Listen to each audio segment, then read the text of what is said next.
फ़क़ाल तआला फ़ी शानि अज़मति हबीबिहिल करीम इन्नल्लाह व मलाइकतहु युसल्लूना अलन नबी या अय्युहल्लज़ीना आमनू सल्लु अलैहि व सल्लिमू तस्लीमा अल्लाहुम्मा सल्लि अला सय्यिदिना मुहम्मदिन व अला आलिहि व सहबिहि अफ़ज़ल सलावातिका व अदद मालूमातिका व बारिक व सल्लिम। मुहतरम व मुअज़्ज़ज़ सामईन व हाज़िरीन, अल्लाह तबारक व तआला अपने कलाम मुक़द्दस में इरशाद फरमाता है, अल अखिल्लाउ यौमइज़िन बादुहुम लिबादिन अदुव्वुन इल्लल मुत्तक़ीन। कुछ लोग दुनिया में बहुत गहरे दोस्त होंगे, लेकिन कल मैदान महशर में वो आपस में एक दूसरे को नहीं पहचानेंगे सिवाय उन लोगों के जो मुत्तकी होंगे, अल्लाह के नेक और मुक़र्रब बंदे होंगे। उनसे अल्लाह फरमाएगा, या इबाद, ऐ मेरे मुक़र्रब बंदो, उदखुल या इबाद ला खौफुन अलैकुमुल यौम वला अंतुम तहज़नून, कि आज तुम्हारे लिए ना कोई खौफ है, ना आज तुमको गमज़दा होना है। अल्लज़ीना आमनू बि आयातिना व कानू मुस्लिमीन, ये वो बंदे होंगे जो हम पर ईमान लाएंगे और हमारे अहकाम के आगे अपनी गर्दनों को झुकाएंगे। अल्लाह आगे इरशाद फरमाता है कि उदखुलुल जन्नता अंतुम व अज़वाजुकुम तुहबरून, जन्नत में दाखिल हो जाओ तुम भी और तुम्हारे साथ वाले भी, ताकि तुम्हारे लिए जन्नत की आराइशों को हम तुम्हारे लिए पैरास्ता करें, उन जन्नत की जो आराइशें हैं उसको तुम्हारे लिए हम पेश करें। तो ये अल्लाह तबारक व तआला अपने प्यारे महबूबीन जो अल्लाह तबारक व तआला की बारगाह के मुक़र्रब बंदे हैं, उनके बारे में अल्लाह इरशाद फरमा रहा है कि हमारे कुछ नेक बंदे होंगे, उनके लिए हमने मैदान महशर में ये सरफराजियाँ रखी हैं कि उनको ना उस दिन कोई खौफ होगा, ना गमज़दा होंगे, और इस हाल में कि जब कोई एक दूसरे को नहीं पहचानेगा, नफसा नफसी का माहौल होगा, ना भाई भाई को पहचानेगा, ना बाप अपने बेटे को पहचानेगा, ना माँ अपने बेटों को पहचानेगी, सबको अपनी अपनी लगी होगी। उस दिन कुछ ऐसे बंदे होंगे ना उन्हें कोई खौफ होगा, ना गमज़दा होंगे, बिल्कुल आराम की कैफियत में वो लोग वहाँ पर बैठे हुए होंगे। और किस शान से बैठेंगे उसको अगर देखना है तो अल्लाह तबारक व तआला के प्यारे हबीब सल्लल्लाहु अलैहि वसल्लम की हदीस मुबारका है। अल्लाह के हबीब सल्लल्लाहु अलैहि वसल्लम फरमाते हैं कि कल मैदान महशर में कुछ ऐसे लोग होंगे कि जिनको देखकर अंबिया और शुहदा उनकी तारीफ़ करेंगे, उनके मकाम को देखेंगे तो उनकी तारीफ़ करेंगे कि कौन है। सहाबा किराम ने अर्ज़ की, या रसूल अल्लाह वो कौन होंगे?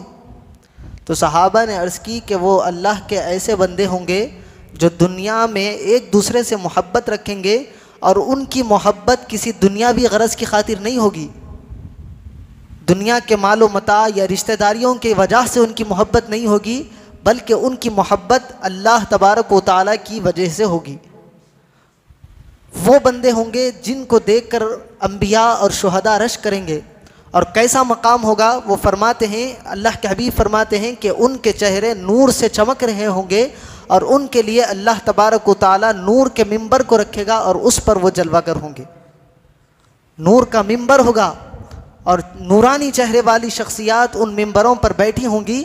उस माहौल को देखकर उन पर अंबिया और शुहदा रश करेंगे, ये अल्लाह के हबीब फरमा रहे हैं। और अभी हमने कुरान में सुना कि ये वो बंदे होंगे उस दिन ना उन्हें कोई खौफ होगा, ना कभी वो गमज़दा होंगे। महशर की जो हौलनाकियाँ हैं, कैसी हौलनाकियाँ होगी। सूरज सवा नेज़े पर होगा, ज़मीन तांबे की बना दी जाएगी, हर कोई परेशान होगा, लेकिन वहाँ पर ये अल्लाह के मुक़र्रब और बुरगुज़ीदा बंदे होंगे जिन्हें ना कोई परेशानी होगी, ना गमज़दा होंगे। ये तो ख़ुद मज़े में रहेंगे, जिस तरह अल्लाह ने इरशाद फरमाया कि उदखुलुल जन्नता अंतुम व अज़वाजुकुम, तुम भी जन्नत में चले जाओ और अपने साथ वालों को, अपने चाहने वालों को भी अपने साथ जन्नत में लेकर चले जाओ। अल्लाह तबारक व तआला ये मकाम औलिया किराम को कल मैदान महशर में अता फरमाएगा। एक और हदीस मुबारका है, एक मरतबा रसूल पाक सल्लल्लाहु अलैहि वसल्लम मस्जिद नबवी में नमाज आपने इमामत फरमाई और उसके बाद फ़ौरी अपने घर को तशरीफ़ ले चले गए। और हबीब पाक का ये मामला था कि आप जब भी नमाज़ पढ़ाते, नमाज़ पढ़ाने के बाद कुछ देर मस्जिद में बैठते, उसके बाद अपने घर को जाते। तो फ़ौरी उठकर आप मस्जिद में चले गए। एक दिन हुआ, 2 दिन हुए, दूसरे दिन भी यही माहौल कि हर नमाज के बाद रसूल पाक सल्लल्लाहु अलैहि वसल्लम नमाज पढ़ा रहे हैं, फ़ौरन अपने काशान अक़दस में चले जा रहे हैं। सहाबाए किराम बड़े परेशान हुए, क्या रसूल पाक सल्लल्लाहु अलैहि वसल्लम की तबीयत ख़राब है या फिर किसी सहाबी से कोई बेअदबी और गुस्ताखी हो गई है जिसकी वजह से रसूलुल्लाह नाराज़ है और हमारे दरमियान रुक नहीं रहे हैं, नमाज़ पढ़ाते ही फ़ौरन अपने घर में चले जा रहे हैं। दूसरा दिन हुआ, तीसरे दिन भी इसी तरह माहौल हुआ। तीसरे दिन रसूल पाक सल्लल्लाहु अलैहि वसल्लम नमाज़ पढ़ाने के बाद मस्जिद नबवी में बैठ गए। सहाबा चाह रहे थे कि पूछे, लेकिन उस दिन रसूल पाक सल्लल्लाहु अलैहि वसल्लम का चेहरा अनवर खिला हुआ है, आप मुस्कुरा रहे हैं, खुशी के आसार आपके चेहरे से ज़ाहिर हो रहे हैं।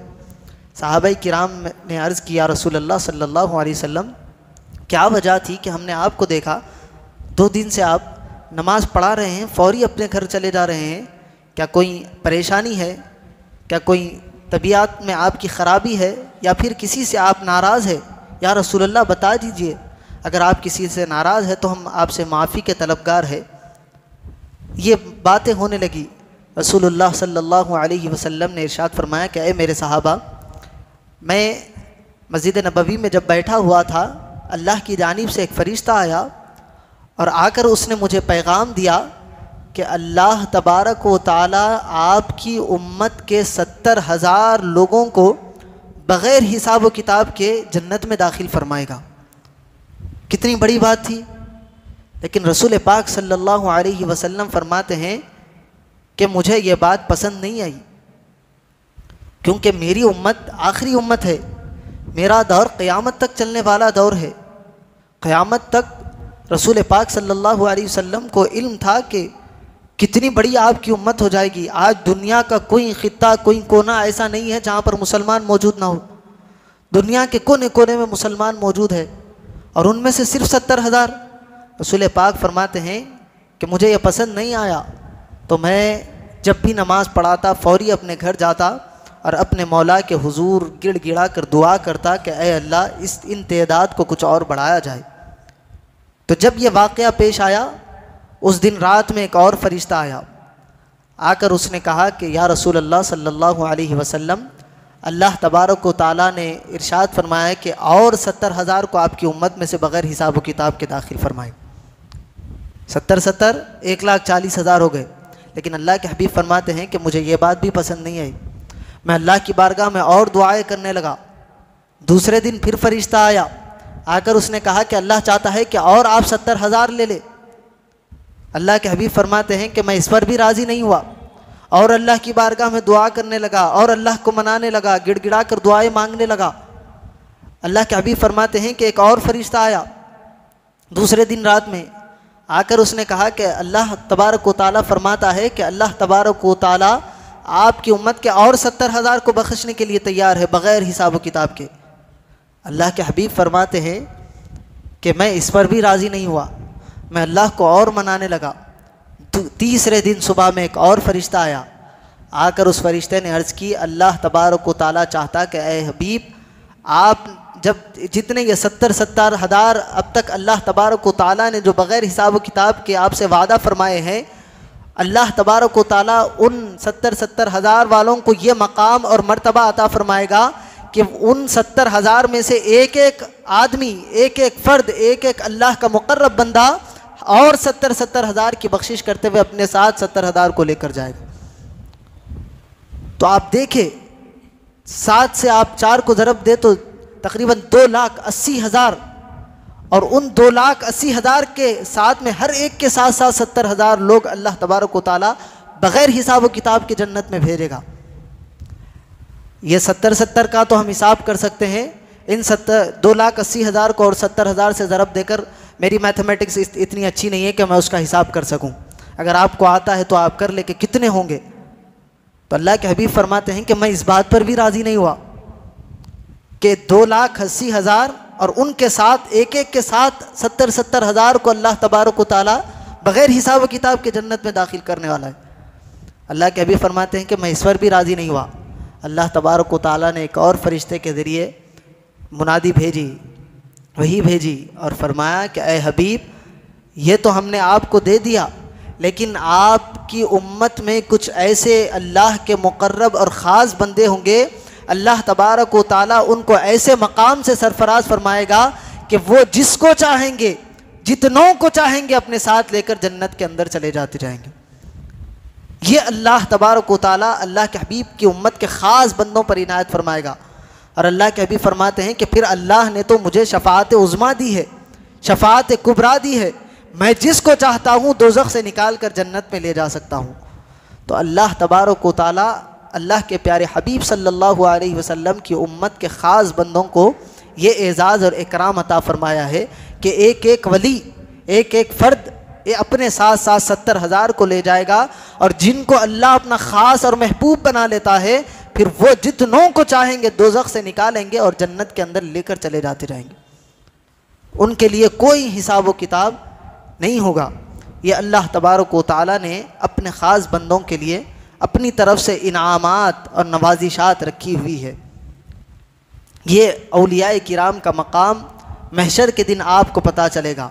आज हम औलियाए किराम से वाबस्ता होते हैं तो ये दुनिया ही में उनकी वाबस्तगी नहीं होती, दुनिया ही से उनका रिश्ता और नाता ख़त्म नहीं हो जाता, बल्कि ये जो मोहब्बतें हैं, ये उनकी हमारे दिल में जो उनसे प्यार है, जो उनके साथ कैफियत हैं हमारी, ये कल क़यामत के दिन भी काम आएगी। और मैदान महशर में यही जो है, ये जो मोहब्बतें हैं और ये जो हम उनका नाम लेते हैं, उनके लिए हम अपनी जानों को कुर्बान करते हैं, ये जो काम है कल क़यामत के दिन हमें काम आएंगे और ये हमारी पहचान का बाइस बनेंगे।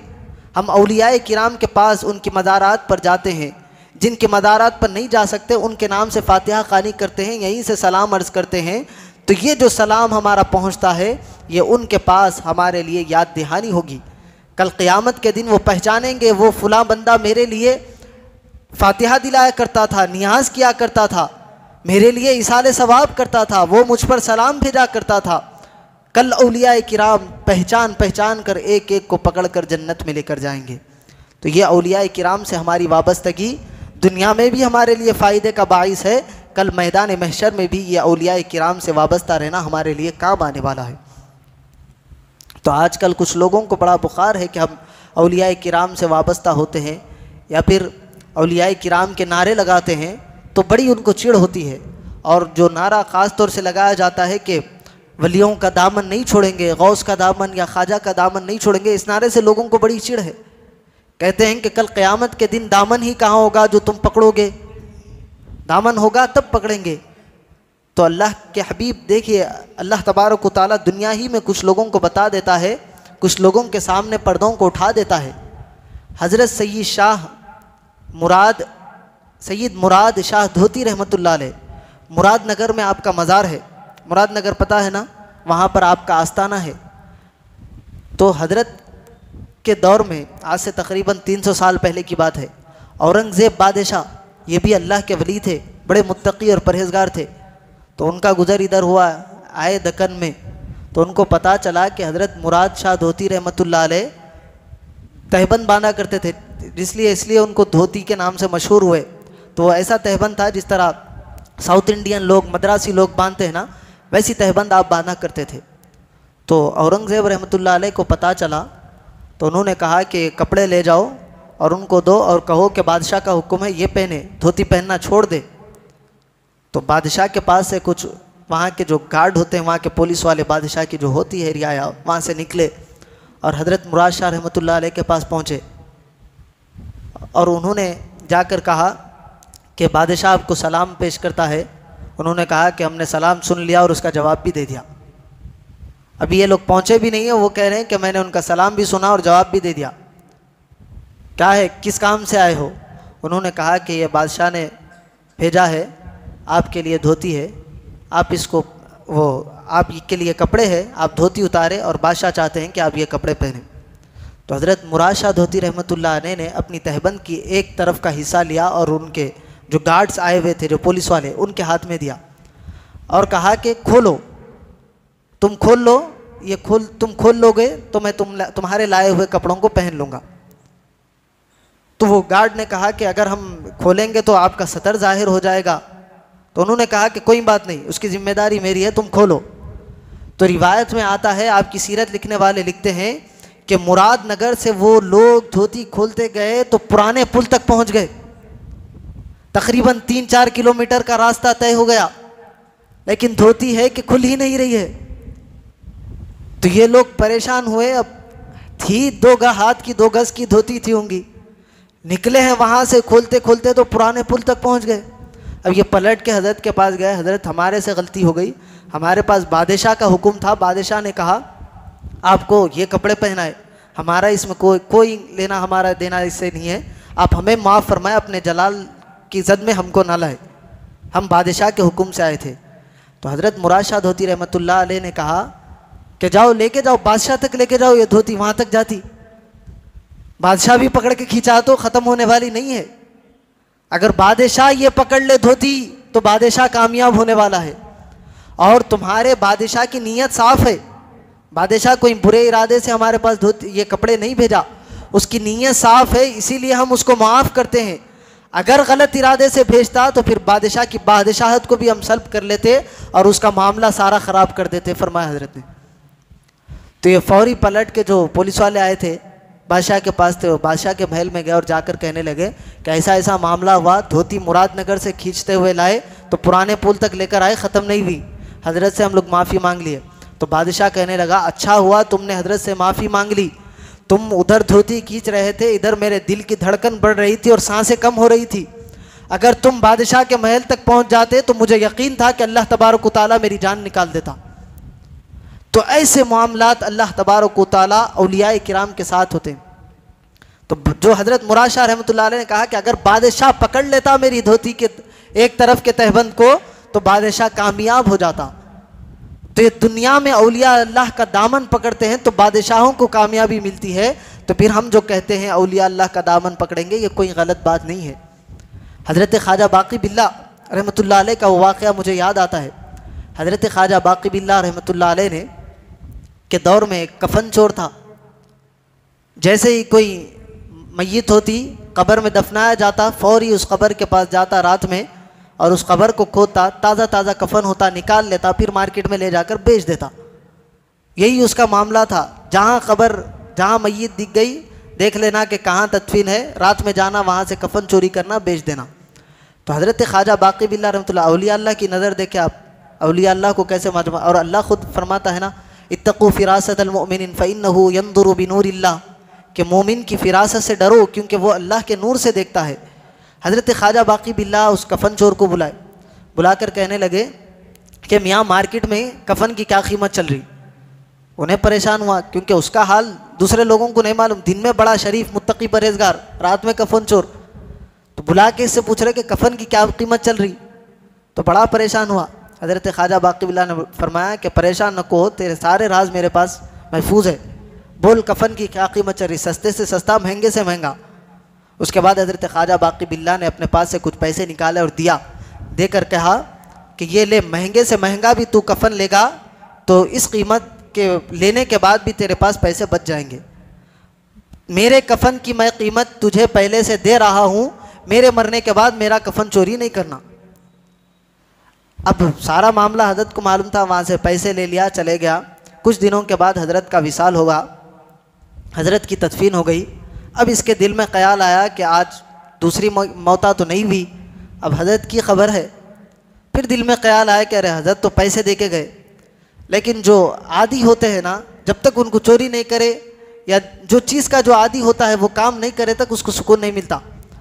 कश्मकश में है, करूँ न को करूँ। उसके बाद बोला हज़रत का तो इंतकाल होगा ना, अब क्या करना है, पैसे भी आ गए, कफ़न भी आ जाता, डबल फ़ायदा अपना। गया, हज़रत की खबर खोला, अंदर हाथ डाला कफ़न निकालने के लिए। जैसे ही अंदर हाथ डाला हज़रत उसका हाथ पकड़ लिए। बड़ा परेशान, अब तक ऐसा मामला नहीं हुआ था। कब्र में हाथ डालता, कफ़न निकालता, ले जाकर मार्केट में बेच देता। हज़रत हाथ पकड़ लिया, अब बड़ा परेशान हुआ। अंदर से आवाज़ आई, मैं तेरे को दुनिया में पैसे दे दिया था, हमारे साथ गद्दारी। अब बड़ा परेशान हो, हज़रत क्या करते, अब अंदर खींच लेते। अंदर नहीं, तू हमारा दामन पकड़ा, अब तुझे मैं जब तक नहीं छोड़ूंगा जब तक अल्लाह तुझको विलायत नहीं दे देता। तो चोर भी होता है तो औलिया अल्लाह का दामन पकड़ लेता है तो अल्लाह तबारक व तआला से वो उसको विलायत दिला देते हैं। हज़रत गौसे आदम का वाक़या हमने बारहा सुना कि चोर आया था, हज़रत गौसे आदम ने उसको कुतुब बना दिया। तो ये औलिया अल्लाह के दामन से वाबस्ता होने का फ़ायदा होता है। औलिया अल्लाह के दामनों से जो वाबस्ता हो जाता है, अल्लाह उसकी दुनिया भी फ़ायदेमंद बना देता है और आखिरत भी उसकी कामयाब कर देता है। ये अल्लाह तबारक व तआला ने कानून बनाए रखा है कि जो औलिया अल्लाह के मुकर्रब बंदे होते हैं, अल्लाह तबारक व तआला उनके साथ अपना जलवा दिखाता है, उनके साथ नए नए मामला जो पेश आते हैं अल्लाह तबारक व तआला अपने फजल व करम से उनको अता करता जाता है। तो ये वाक़यात को देखें और उन कुरानी आयतों को आप पढ़ें, सूरह ज़ुखरुफ की जो मैंने तिलावत किया, कि अल्लाह फरमाता है कि कुछ लोग होंगे जो कल मैदान महशर में एक दूसरे को नहीं पहचानेंगे, लेकिन मुत्तकी एक दूसरे को पहचानेंगे और मुत्तकी दूसरों की शफाअत भी करेंगे। इसको हमने हदीस मुबारका से भी सुना। उसके बाद वाली आयत तो है, या इबाद ला खौफुन अलैकुमुल यौम वला अंतुम तहज़नून, उनके लिए उस दिन ना कोई खौफ होगा, ना उस दिन वो गमज़दा होंगे।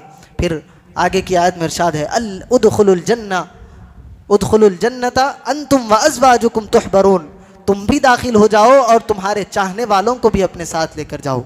तो ये औलिया अल्लाह हमारी दुनिया भी संवारते हैं, कल क़यामत के दिन ये हमारे लिए आखिरत में नजात और बख्शिश का सामान भी होंगे। जहाँ हम परेशान हो जाएंगे, या औलिया अल्लाह हमारी मुश्किल कुशाई के लिए आएंगे और अल्लाह के हुक्म से हमारे हाथों को पकड़कर हमको दोज़ख से निकाल कर जन्नत में पहुँचाएँगे। ये मकाम अल्लाह तबारक व तआला औलिया किराम को अता फ़रमाएगा, जिसका कुरान भी जिसकी गवाही देता है, हदीस मुबारका भी उसकी गवाही देती है। तो यह औलिया अल्लाह से वाबस्ता होना, इनसे मोहब्बत करना, इनसे वारफ्तगी रखना, इनसे उल्फत रखना, इनकी इसाले सवाब करना, इनको सलाम कर अर्ज़ करना, ये हमारे लिए खाली जाने वाला नहीं है।